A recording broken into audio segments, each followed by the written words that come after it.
Bienvenue à toutes et à tous et merci de nous rejoindre sur Télécongo. Les titres du journal. Brazzaville abrite depuis ce matin la 9e session de formation pré-déploiement du corps des jeunes volontaires de l'Union africaine. Près de 100 jeunes venus de différents pays d'Afrique participent à cette formation. Célébration aujourd'hui de la Journée mondiale des toilettes. À Brazzaville, l'UNICEF a organisé un atelier sur le guide de mise en œuvre de l'approche village assaini. Objectif, sensibiliser les populations sur l'importance des latrines. Sur le même sujet, nos reporters se sont rapprochés des Brazzavillois qui se demandent à quand la mise en service des toilettes publiques municipales. Le sommet de Paris sur la paix, on en parle encore ce soir. À ce sommet où Denis Sassou Nguesso est revenu sur la question de l'environnement, Michel Innocent-Péa, écrivain engagé dans la protection de l'environnement, présent à ce forum, a dédicacé ses ouvrages à d'autres personnalités engagées dans ce combat.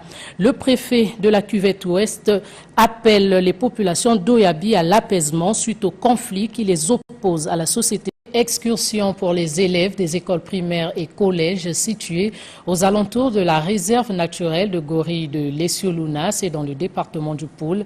La semaine dernière, ces élèves ont fait une excursion dans cette réserve naturelle. C'était sous la conduite du Profadel, le projet en faveur du développement local en périphérie de la réserve naturelle de gorilles de Lesioluna. L'objectif de cette excursion était de sensibiliser les élèves aux règles de la chasse et à la loi portant protection de la faune sauvage et des aires protégées. Le reportage de Ghistel Claire Koudissa. Une vingtaine d'élèves et enseignants des écoles primaires et collèges ont effectué l'excursion dans la réserve naturelle de gorilles de Lesioluna, située dans le département du Poul, district de Ngabé. Ça, c'est ma première fois que je vois le gorille comme ça. Moi, je le trouve vraiment, il est vraiment génial. Moi, je ne suis pas habituée de vivre avec les gorilles.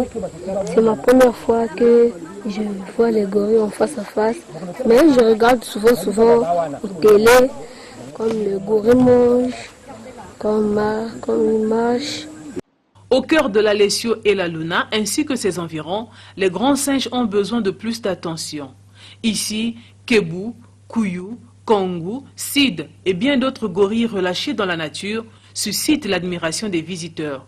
Dans le cadre de nos activités, en fait, on organise des sessions de sensibilisation et dans ce cadre-là, on a invité les élèves qui vivent autour de la périphérie de la RNGLL pour pouvoir venir voir d'eux-mêmes où sont logés les gorilles. La question de la préservation, aujourd'hui, elle ne se pose plus. C'est un problème planétaire. Donc, il est très important d'expliquer à la génération future l'importance justement de pouvoir préserver cette forêt. Quand ils sont bébés, les gorilles prennent le cérélac et le lait mis dans les biberons. Quand ils grandissent, ils mangent tous les fruits que l'homme mange, sauf le piment. Ils souffrent du paludisme, disons de toutes les maladies dont souffre l'homme.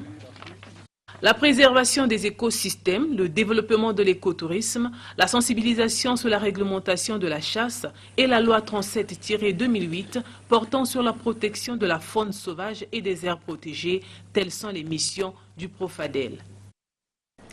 Le Forum de Paris sur la paix du 11 au